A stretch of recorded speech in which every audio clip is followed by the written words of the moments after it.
Welcome to the commentary booth where we watch, and you guessed it, commentate on the week that was in movies and TV. I'm your host and play-by-play commentator Jamie Apps, and each week I'm joined by a rotating cast of colour commentators to help you find your next viewing treat. This week I'm joined by an impact fee technician who lists their favourite movie as A Nightmare on Elm Street and favourite TV show as Golden Girls.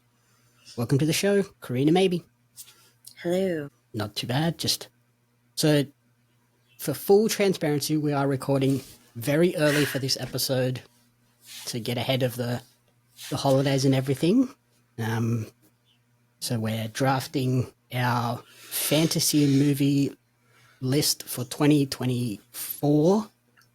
And it's currently, what's the date today? The 25th of November. For you. It's Yes. technically the 24th of November over on the, right side of the world where we're not, in the opposite times and shit. Yeah, so it's very early, so we're getting ahead. Like, nobody can say, oh, you've already seen previews of all of these movies, because these are all quite a distance away from when we'll actually get to see them. So Some of these don't even have trailers yet. Or released trailers, for that matter. Yeah, some of them don't even have solid locked-in dates for next year. Either. Yeah. They're just like, oh, they're coming next year. It's like, oh, okay. Yeah, thanks this SAG-AFTRA. This should be a fun episode, basically. So what we're doing is, to close out 2023, we're going to start a new annual tradition on the commentary booth, or it'll be technically biannual because we're splitting it into 2 each year, with our first ever fantasy movie draft. And the way the game will work is each competitor, whether it's just me and Karina, or hopefully in future ones we'll have 4 or 5, however many people, every draft, each competitor drafts the movies that they think will be the best of 2024. Like I said, the year will be split into 2 halves, so we'll be drafting films releasing between January 1 and June 30th of 2024. We will then return in July to tally up the scores at the halfway mark and draft films for the remainder of the year.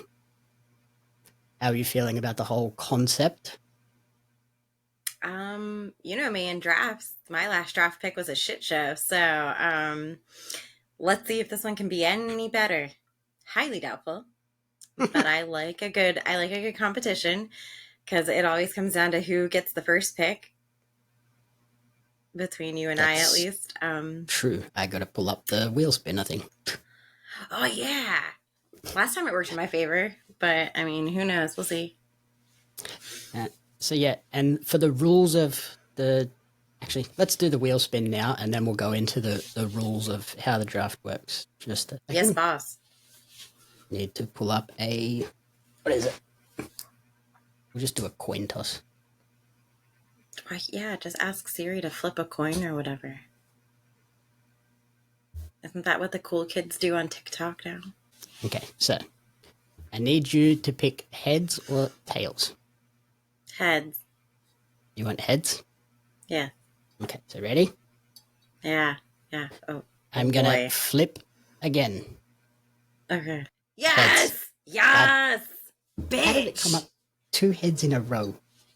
Because I am always going to be ahead of you. Fuck you. Damn it. And now it's theirs. Okay, so Karina gets Sucks the first for you. pick again. God dang it. That's good. I know, she's going to scream me now. Remember, Jamie Apps, you wanted this, not I. So this is all you're doing. You're welcome. So the rules of the draft are as follows. Each competitor will be drafting 6 main roster films with 2 bench players. However, the bench players will only substitute into your scoring lineup if a main roster film fails to release in the allocated 6-month window. So say we pick a film that, I'm trying to think, like Mean Girls. If you draft Mean Girls and it gets bumped from March January, or whatever they're aiming for, and it comes out in November, you'll get substituted. But if it comes out and it scores poorly, you get stuck with that terrible score. That's fine. That's fine. So then, in terms of the scoring, it will be based on the Metacritic Metascore ratings for every movie. For every point above 60, a movie will score 1 point. For every point below a 60, it will lose 1 point. And if I don't like that. film, like we said, if the film fails to release, your score will be 0, and then your bench players come into effect. Okay. There are also some bonus points for films that perform either exceptionally well or exceptionally poorly. For every point above 80, you'll receive 2 points. And for every point below a 40, you will lose 2 points. So the maximum scores a film can receive are minus 100 or plus 80. Oh, good. So if we begin the draft, since you have first pick, which film are you choosing first? Oh, how high is your blood pressure today? It's about to get through the roof. I know what you're picking. Yeah, I'm picking Iron Claw. The funny thing is that I probably will not even see this movie in theaters because I have so many other things going on in my life. But I'm picking Iron Claw because I know it'll probably end up doing well. And also because it was your fucking top pick and I knew it. So. It's also cheating. No, it's not. Just because It I is. get it before y'all do. Yeah, you Don't get it mean in nothing. 2023, so it don't count. It's a 2023 You movie told for me. you. You told me it's based on your stupid Australian release dates, not my release dates, because had that been the factor in there, that would have been taken off the list completely. We should have axed that immediately. Neither of us could have been picking it. Yeah, so releasing January 18th in Australia, starring Zac Efron, Jeremy Allen White, Harris Dickinson, MJF, Chavo Guerrero, and Ryan Nemeth. Biographical film about the rise and tragic demise of the legendary Von Erich wrestling family. I cannot wait to see people's reactions to this movie because it is not being marketed Very in accurately. terms of, it's a bit sneaky. Yeah, I feel like there's going to be a lot of people who go in one way and then get highly turned into an opposite direction that they were not expecting if they don't know anything about it. Oh, yeah. If you're going in to see this movie based on trailers alone, you're screwed. Your heart is about to get ripped out of your chest. So, good deal. We can close up shop now. I've won the draft pick. You're good. You're a jerk. I know you want to call me other things that are colorful, but you're going to retain this like PG rating at the moment. Okay. Now who am I going to pick? Yes, Jamie, please go ahead with your second best pick. I am going to choose this one. Because I'm going to go relatively safe on this first one because it's got a firm release date rather than some of these other ones where they have no release date and I don't want to get screwed. So my first choice is going to be a film called American Fiction, starring Jeffrey Wright, John Ortiz, Issa Rae, and Adam Brody. This is a comedy drama. It's the directorial debut for Cord Jefferson, who was the director of Secession, The Good Place, Master of None. Or the director, or might have been the writer, actually. It's about a novelist who's fed up with the establishment profiting off black entertainment. So he uses a pen name to write this outlandish book mocking those sort of other books and films and stuff, only to see that book explode in popularity and all of a sudden he becomes this famous black author who is pretending to be very like gangster, ghetto black man instead of highly educated college professor. Okay. And I'm intrigued. I watched the trailer and I was like, this is hilarious, and it gave me sort of like Get Out vibes, where it was like, okay, it had that political commentary in it, but in a fun, different way. So I was like, yep, All right. that one looks really fun. Again, fiction. There we go. So now, are we going to snake it? Do I go again and then you go, or do you do it? Why would you go again? Because that's usually how a snake draft works. So that, Oh, okay, fine, whatever. but with only two of us, it's Whatever. not really going to change much. That's quite true as well. Very true. Yeah, you can go again. We'll just go backwards and forwards. Makes it easier. Okay. I mean, I'm okay with that. So I'm going to go. I'm switching my original pick because I am uncertain about it. Oh boy, I'm she's gonna going go off the cuff. I Dangerous. told you it's gonna be a fucking shit show. I'm going to go with the film Night Swim. It is a film by Bryce McGuire. It is, I believe it's going to be a horror movie, if I'm not mistaken, or along those lines. It's definitely a horror movie. Yeah. I don't know a whole lot about it, but the fact that, you know me, I'm a horror buff, so all those films are always going to be true to me. Also, you know, whatever. It's a horror movie coming out in January. Why the fuck not? And yeah, stars Wyatt Russell, Kerry Condon. Yeah, it looks interesting. I mean, you know, it is what it is. If it fails terribly, it's whatever. But it's also a Blumhouse movie, so I mean, I love my Blumhouse movies. So Yeah, I like Blumhouse movies, but I've noticed recently that name is kind of just getting slapped on a lot of horror movies that maybe aren't so good. whatever. I'll be optimistic on this one. Okay. But it's got James Wan attached to it, so that helps. That's the only thing that I'm thinking is gonna probably make it like, I feel like it's one of those ones that's gonna like sneak up on you and like maybe not get a lot of talk just because of the releasing of it and that's the time frame. But we'll see. I'm interested. Has they put a date on that yet? January 5th over here.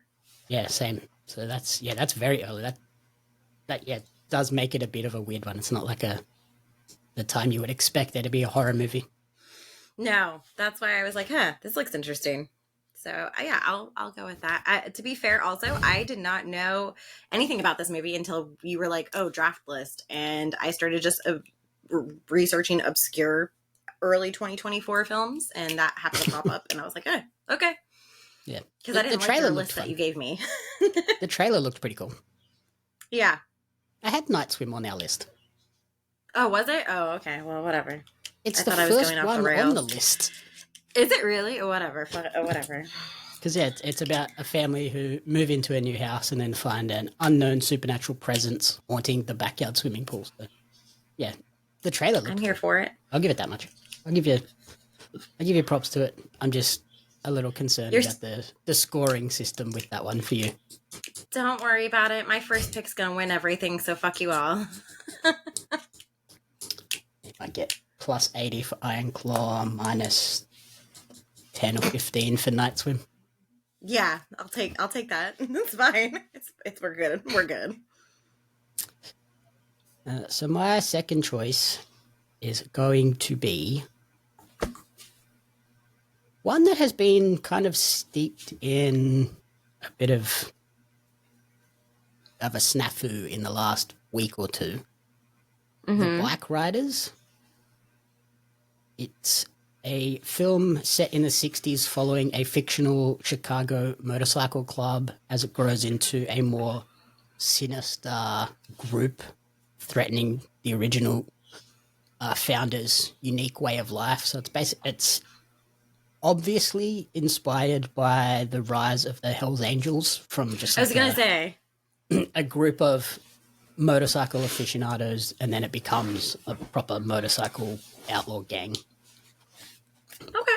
But yeah, it's like I said, it's been steeped in a bit of turmoil in the last week or two. It was actually due to be released in December of this year, but then Disney suddenly took it off their slate for 2023, and everyone's like, oh, what's going on here? And so they shopped it around to a bunch of other distributors, and Focus Features picked it up 2 days later. So it's coming out under the Focus Features banner now instead of Disney, but it stars Austin Butler, Tom Hardy, Norman Reedus, Jodie Comer, Michael Shannon, Boyd Holbrook, and Damon Harriman. This movie wasn't even on my radar until you just said Tom Hardy and Norman Reedus, and now I'm like, oh, okay, I'll strap in and watch it. That's cool. Yeah, and yeah, it was very much like the cast list. I was like, oh, how is this movie not going to come out? Like that's absolutely stacked. That's a lot. Yeah, I don't know how you could even pass up on that or think to pass up on it. That's very interesting. Unless like their focus group testing of early cuts of it didn't go down well, but I just think with that cast, that's gonna do numbers at the box office because absolutely it looks cool. It sounds like a really cool concept. Like I love sort of movies like that are clearly inspired by true things, but then they don't follow those things. Like they fictionalize it and make it more than what it actually really was. Yeah, I appreciate that. It'll be an interesting one to see if it actually does come to fruition. I would be interested in that. Yeah, I don't think they've put a firm date, like new date on it, but if Focus Features were so keen to pick it up after only 2 days of it being available to them, I don't see them holding it for too long. No, absolutely not. Especially since it was due in December, it sounds like it is basically complete, ready to Finished. go. Yeah. Minor tweaking probably left over. Yeah, they may do some sort of re-editing just to freshen it up a bit, but I don't think they'll do drastic Crazy overhauls. No. Okay, so Rena, pick number 3. I'm going to go with Dune 2. You didn't like Dune 1. It doesn't matter if I liked it or not. It's all about the Metacritic score. And there's a bunch of sci-fi buff fuckers who loved the first one and got their rocks off with it. And will probably... Sorry, I don't mean to offend anyone, but I really don't give a shit. I know that it was decent. The first one did decent. My problem with the first one was the runtime. It was just a very slow-paced movie. But again, I know that's how it was supposed to be. I feel like the second one is probably going to do pretty well because it does have a niche audience that is been very keen on that second part coming out. I think it'll probably end up doing pretty well. Yeah, it was one on my radar too because, like you said, I think the concerns people had with that first one is it was a lot of the early parts of the Dune story where it's establishing the characters, establishing sort of the political intrigue between all of the factions and stuff. And I think this new one is going to be a lot more action focused. Yes. So it's not going to feel like it drags quite as long. So I think that's a pretty smart pick. I probably should go back and watch the first one because I feel like when I watched it, I might have been just tired and not fully committed to watching it. It's a rough movie to kind of try and get into, I believe, in the start, especially if you're not really sure what you're going into with it. The only thing I knew about Dune prior to the first part coming out was that it was a remake and the original one did terrible. So I didn't really have a lot of faith in it, and I also didn't know what to base it off of. But I know it's based on a book or series. So yeah, and I know that the book series is pretty lengthy as well. So yeah, we'll see. But I mean, I'm not opposed to watching it. I just probably will wait till it comes on Max again because that's how I watched the first one. Yeah, I think that first one is definitely one where you need to be in the right headspace to watch that movie. If you're not giving that 100% of your attention, it's not going to do well. You're going to be lost on you, and I think that's what happened to me, honestly. So my third choice, I'm going to go for a pretty big long shot on this one because there is no date. It is simply listed as 2024. No trailer. We've got one image is all we've got from this movie so far. It is Robert Eggers' Nosferatu. Okay. Is that the one that's supposed to have Bill Skarsgård in it? Yes. So this is directed by Robert Eggers, most notably from The Witch, The Lighthouse, and The Northman. Yeah, he does some interesting movie that doesn't have "the" in the title, which is a change up for him. That's quite true. But yeah, so this one stars Bill Skarsgård, Willem Dafoe, Ralph Ineson, Nicholas Hoult, Lily Rose Depp, Aaron Taylor Johnson, Emma Corrin, Simon McBurney. Again, another stacked cast. Stacked cast. Telling the iconic Nosferatu tale and releasing 100 years after the first ever Dracula film, which I think is a nice little factoid. The original Nosferatu was in silent film, black and white. Mm-hmm. I'm interested to see if he will attempt to make a silent film and bring that to light with this. Knowing Robert Eggers, I think this will have a very limited nostalgic script feel. Yeah, I feel like if you're going to remake a movie as notorious as Nosferatu, you should probably stick to the original source material and not vary from it that much. To be fair, the original source material for Nosferatu isn't the Nosferatu script. Yeah, it's not a very Bram good Stoker's to go book. off of either. Yeah, it's not a great film to go off of, but if you're trying to recreate that film from way back in the day, I would hope that, and I don't expect anything less from him, honestly, because he is such a notorious director for doing some very obscure things. Weird artsy things. Yes. Like, if you're not into, like, artsy film, you're not going to like his movie. The Northman has some very, like, whoa, what the? I'm on an acid trip right now. That weird, like, dance Willem Dafoe did around the fire and the kind of moment. Yeah. Thank you. I'll be here all week. But yeah, it'll be interesting to see if that gets released, when it gets released next year, and how it works so well. But I'm definitely curious about it. Yeah. And yeah, that's why that one's kind of my long shot one, because they say 2024. I have a pretty strong suspicion that it's going to be late 2024, not in this first half. But I wanted to get it on my list in my main players so that if it does come out before the end of June, I imagine this is going to do big numbers. Yeah, I feel like it will be. Just The Witch, The Lighthouse, and The Northman, I'm pretty sure they all did like major review numbers. Yeah.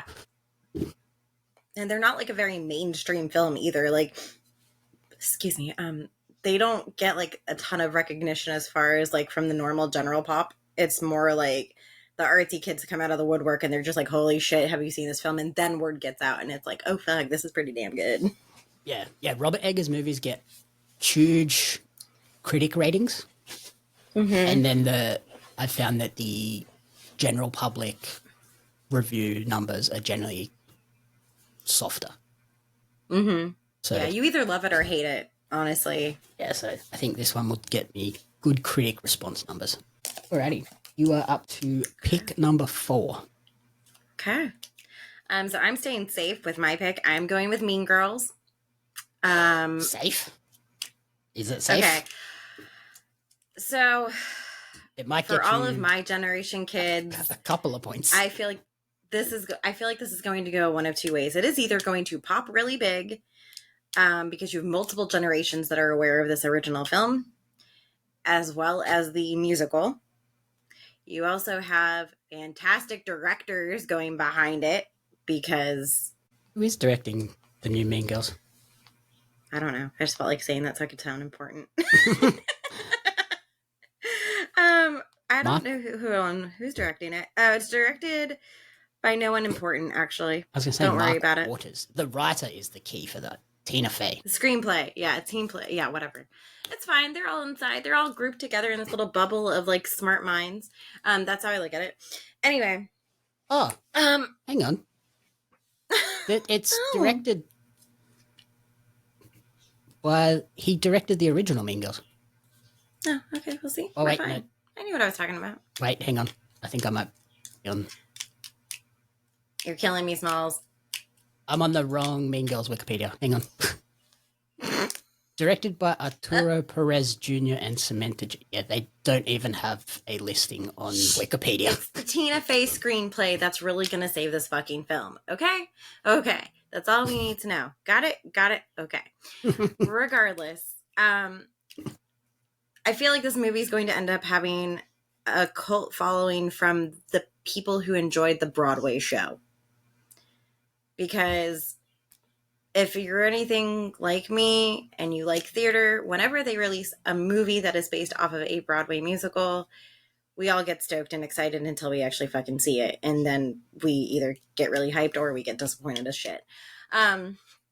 With that being said, I feel like this is probably going to end up doing well just because there is such a big clash and group of people that have become obsessed with Mean Girls over the years.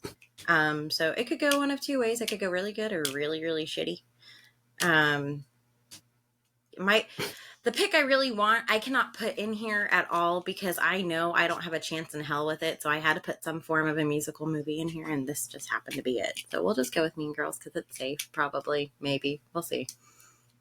Okay, I'm making a note. You need to tell me what this movie that you wanted to pick was after we've picked our 6. Okay. Once we've finalized our list, you need to tell me the movie you wanted to pick but won't. I can't. I literally cannot pick it because I don't think it comes out until like end of next year. Oh, okay. Well, so yeah, we'll discuss that at the end. Well, we'll discuss that later.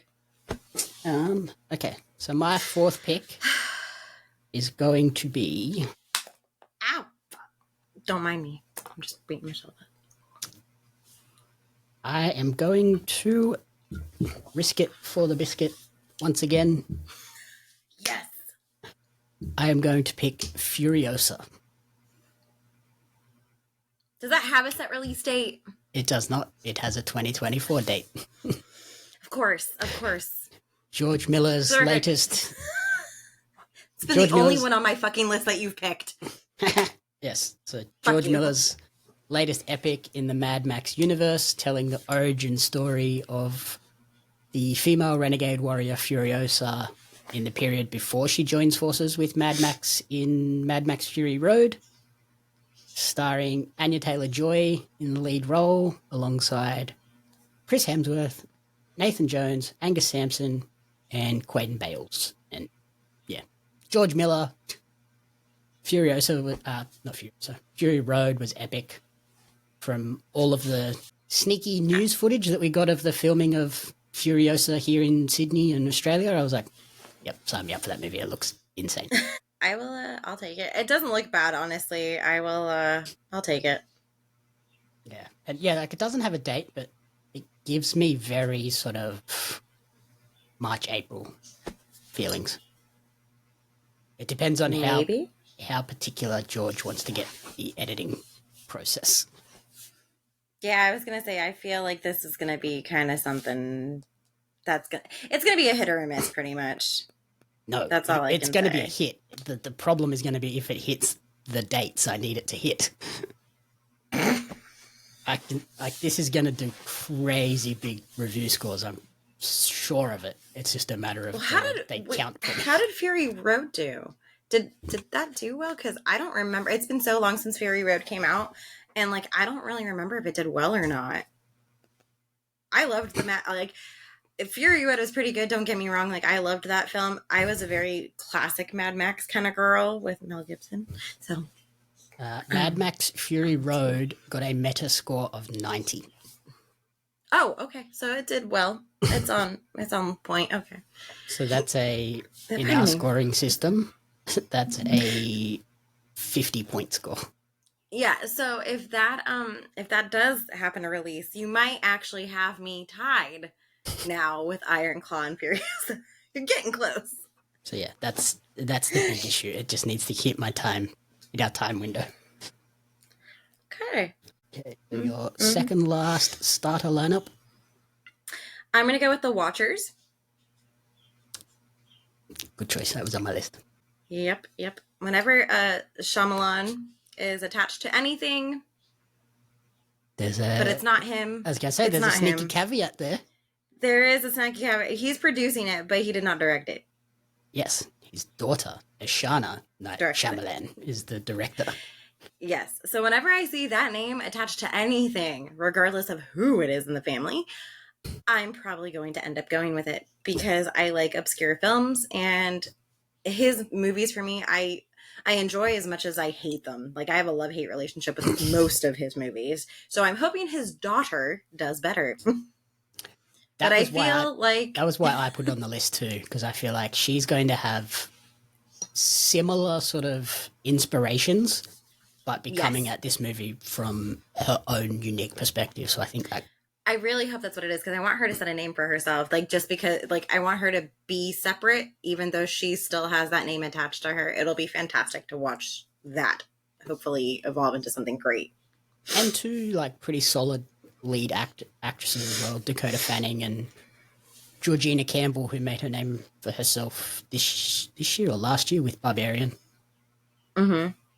So, yeah, Which was solid. another one of my favorite movies from this past set of movies. And yeah, this is It, another one where we don't even have a trailer yet, do we? no, we don't have a trailer. It's supposed to come out in June, early June. So I'm Cut, hoping for a cutting it trailer close on the soon, window and there. that's it says June 7th. So we'll see. You've taken some sneaky shots with picking things that don't have fucking release dates, okay? Like, That's fine. hmm. I Okay. figure I'm better off picking these crazy, outlandish ones in my starter lineup and then just picking a couple of solid Fine. Whatever. guarantees as backups. We're gonna go off there. That's fine. That's fine. Okay. Number 5. Do I go this one? I'm going to go with one that I'm thinking is going to get another big review score. Might not have huge mainstream appeal, but it's called The Zone of Interest. Okay. This is an A24 produced film. I'm already in. So I'm already reeled in. I was like, oh, yep, that gives Back. me confidence since you took Yes. my other A24 movie. But this one is a film about a Nazi commandant trying to build his dream life and garden in his house, which is located just outside the walls of the Auschwitz concentration camp. So you have the Okay. whole dichotomy there of doing the best for his family, but what's he doing at work is kind of fucked up. Yeah. So That'll be a. the trailer for that just gives off weird, like, I want to feel for these people. I'm like, oh yeah, they're just doing the best for he's doing the best for his family, but I know what he's actually doing and I hate him for it. I feel like that's like I said, one of those ones that's not going to have huge mainstream appeal, but I think could do phenomenal critic-wise. Yes. Absolutely. Kind of like The Whale did. Yeah, I still haven't watched The Whale, but everybody tells me it's phenomenal, and I probably need to watch it prior to the end of the year just because I haven't, and I have some downtime You during the probably should holidays. for our awards show. I already know what movie of the year is, so don't worry, it's fine. Nothing can top my movies of the year. Okay. Anyway, Yeah, that's 5. We have one last member for our starters. Who is your final Okay. pick? I'm going out of order again because I feel like why not? I'm gonna go with Kingdom of the Planet of the Apes. Ooh. Because I am a sucker for Planet of the Apes in every way, shape, and form. I don't care how shitty it's gonna be. It'll probably be absolutely fucking terrible. But that's okay. We'll just put it that way. That's okay. How have the other Planet of the Apes movies done recently? I don't think they've done pretty well, honestly. I feel like they done better than they did better than the terrible one that came out with Mark Wahlberg. I think he was in one of them. That was really shitty. Yeah, he was in the first one, wasn't he? In this trilogy. Maybe that's not the one I'm thinking of then. There was one that came out in like the early 2000s that was not part of this trilogy. That was absolute trash. Yeah, Mark Wahlberg's in the 2001 Planet of the Apes. Okay. That's right. No, what's his name? Franco was in the newer trilogy. James Franco was in the newer ones, I believe. So what are you picking? You're picking Kingdom. Kingdom of Mm-hmm. And I'm mainly picking this because William H. Macy's name is tied to it, and I love that man. He's wonderful. But it's installment in the Planet of the Apes reboot franchise. Let me see this. What are Yeah. the movies? Okay, so it's Rise and then Dawn. Okay. No. So Rise of Planet of the Apes. Dawn. Yes, and then Dawn. Let's see what they got And in then their War. Metacritics. Yeah, then War. Wait, there's... Oh, this is the fourth? I thought this was the third one. No. Wow.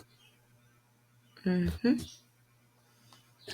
War. Okay, let's see what these got in Metacritic. So Probably Rise not the got greatest. a 68. Dawn got a 79, so improving. Okay. War got an 82. So I might be on a good track here. So I was going to say, if the trajectory I continues might there, you'll be accidentally doing pull good. this out of my ass. Like, Yeah, I didn't have confidence in that at all. I think because I Well- kept thinking of the Marky Mark one, and it got a 50. yeah, and that's the one that I was like, that's not the one I'm thinking of. Like, that is not he's not part of this trilogy. And someone else, if I'm not mistaken, wasn't who was tied to the original one with Marky Mark? Was it Michael? Was that Michael Bay? No, it wasn't Michael Bay. Couldn't have been. Hold on, let's see. Maybe. Tim Burton directed. Was it really? Yeah. Okay. Well, Starring, it wasn't good. directed by Tim Burton, starring Mark Wahlberg, Tim Roth, Helena Bonham Carter, of course, Michael Clark Duncan, Chris Christopherson, Paul Giamatti. It was a pretty decent cast in that movie, but it was a trash fucking movie. But then when this series started, I was like, all right, I got hope for it because Andy Serkis is attached to it, and he's fucking fantastic. He's Caesar, so like, come on, he can do no wrong. That Mark Wahlberg one made a ton of money though. Yeah, because I feel like that was like one of those films that a lot of remakes hadn't been done. And the fact that like they were like, we're gonna remake Planet of the Apes, and everybody was like, holy shit, like that hasn't been done since like the 70s or 80s. Let's go ham at it. And it was fucking terrible. But So yeah, we'll see. that Mark Wahlberg one cost them $100 million. They made 300, Whatever. which is It's crazy. pretty solid. It's insane. Mm-hmm. Rise of Planet of the Apes cost them 93, and they made 400. Thank you. Have a great day. So much better performance, and it was the worst of the three so far. Yeah, I'm going to stand by that sixth decision. I'm honestly like kind of surprising myself as we keep talking about this because I just kind of threw that in there as a monkey wrench, no puns intended anywhere. Yeah, that's a surprising, probably a surprisingly sneaky pick actually. But yeah, thanks. Cool. The amount of money Dawn of Planet of the Apes made is mind-blowing. They upped their budget from 93 million to 170 million. But their box office jumped to 700. It's a good chunk of change. They nearly doubled their box office. Yeah. But then, I'm telling you, it might be one of those sleepers. War dropped. War cost them 150 and they made 490.7. So there was a decline. They still made their the money box back. So it will be interesting to see how that one goes. I'm actually I didn't even consider it because I just wrote that off as that's not going to do great box office or great review scores. But if that trend of the trilogy so far continues, keeps going, that could be a big score. Yeah. So we'll see. I'm kind of intrigued by that because I literally, I was like, there's another Planet of the Apes movie. I didn't even know there was another Planet of the Apes movie coming out. And I go, yeah, why not? Let's throw that in there. Okay. I probably should pick something that's going to get like a guaranteed release, considering as I've already picked two that may not come. So I probably want my backups. Just in case. Just I probably don't want 3 movies not releasing and only having 2 replacements. So let's go with one that has a guaranteed release date, nice and early in the calendar, coming to Apple TV Plus on February 2nd, Argyll. Why does that sound familiar? I don't know anything about it, but it sounds familiar. You know the poster, the cat in the backpack? Oh, yes. So it's a spy action comedy directed by Matthew Vaughn, who is most notable for directing Lock, Stock and Two Smoking Barrels, Kick-Ass, and the whole Kingsman series. And this movie, the trailer for this gave me big Kingsman vibes on. It's clearly inspired by that. They're just trying to give a new spin about a spy novelist who then gets drawn into the whole sinister underground spy syndicate realm with a crazy stacked cast. Henry Cavill, Bryce Dallas Howard, Sam Rockwell, Bryan Cranston, Dua Lipa, John Cena. Oh, I'm done. That's it. Count me out. You had me until Cena. Samuel L. Jackson. All right, you might have pulled me back in. And Chip. The cat. Chip is the cat. The cat's got a name. Awesome. Chip is the cat, who just so happens to be Claudia Schiffer's cat. And she just so happens to be Matthew Vaughn's wife. Okay. You could have started with Chip the cat because he is higher ranking than John Cena ever will be. No way. In fact, the fact that you put Sammy J below John Cena in the cast list when you were reading that off is atrocious, and you should be beheaded. Because Sammy J should have been on top of that list. I don't care how small of a part he might have. I don't know.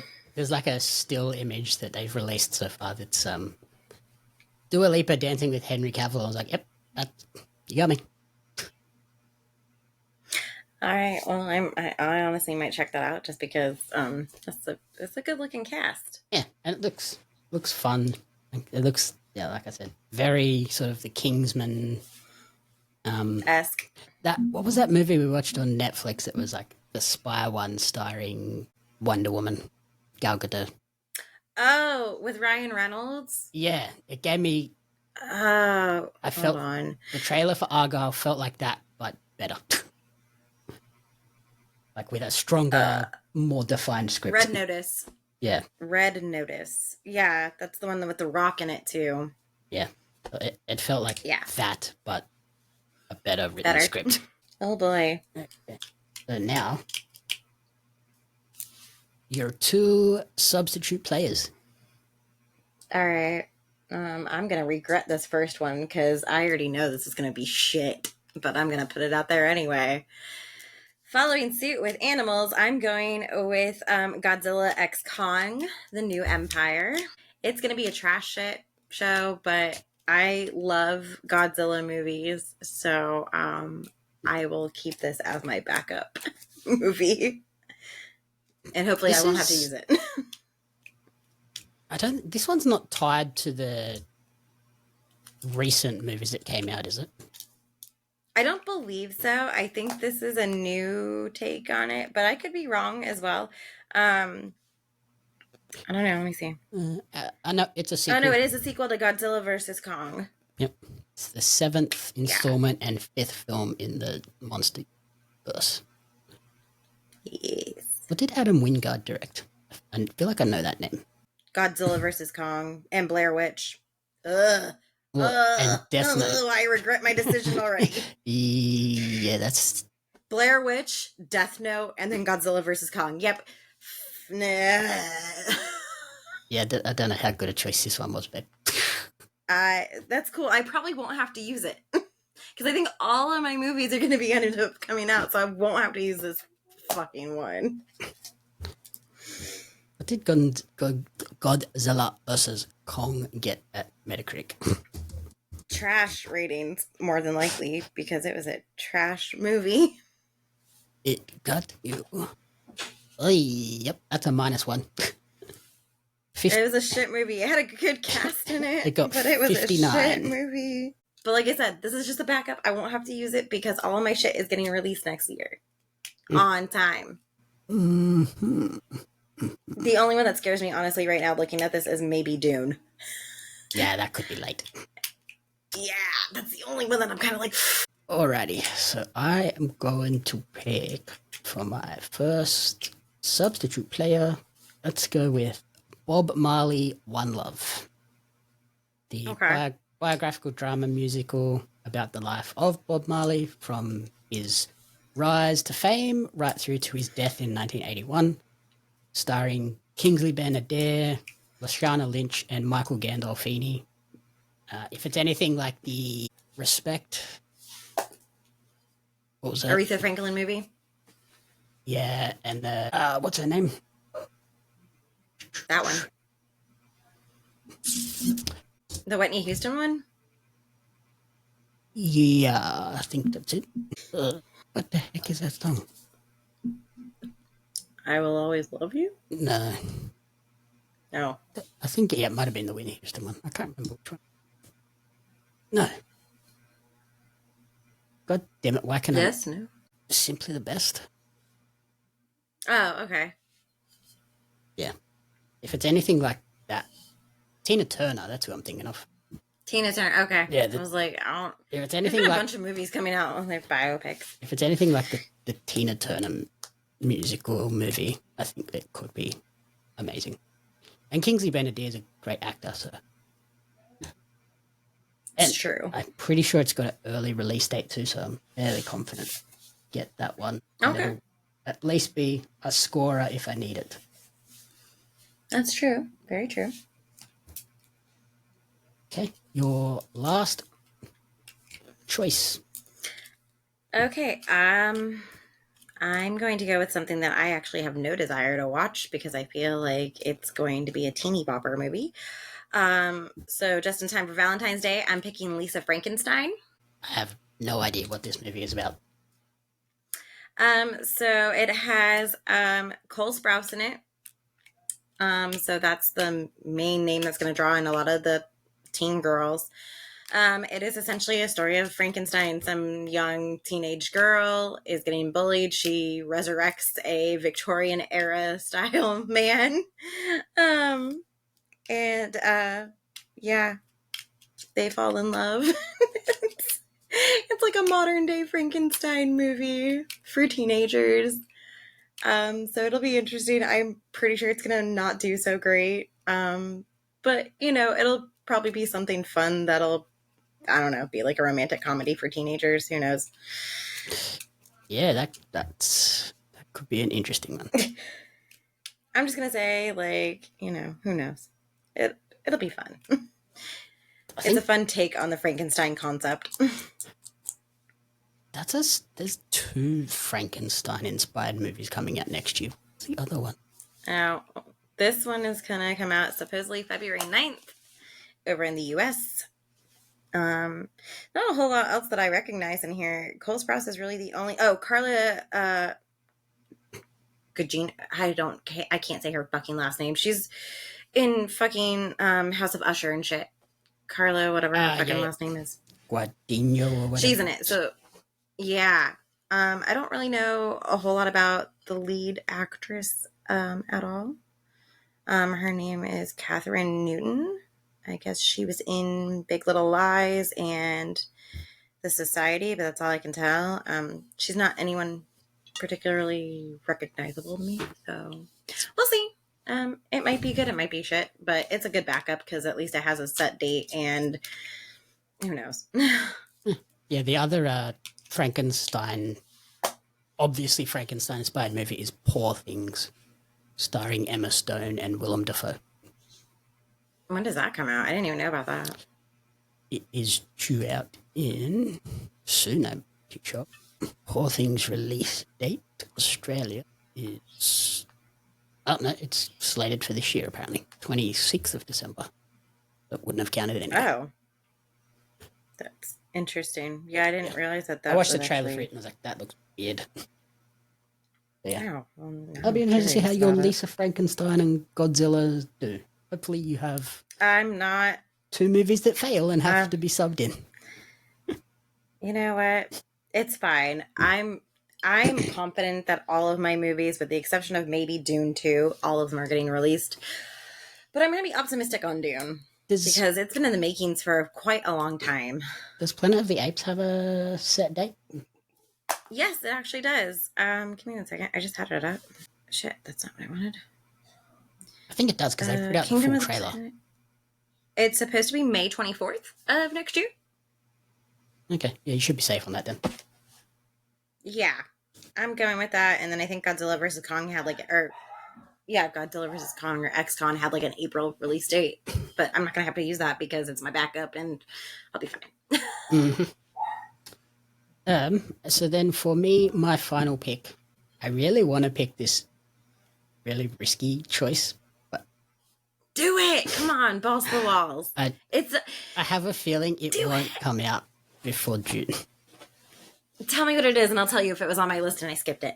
I'm excited. No, I'm going to pick as my final one.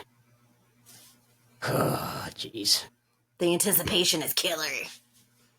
Do I pick a romantic sports comedy or a supernatural horror film?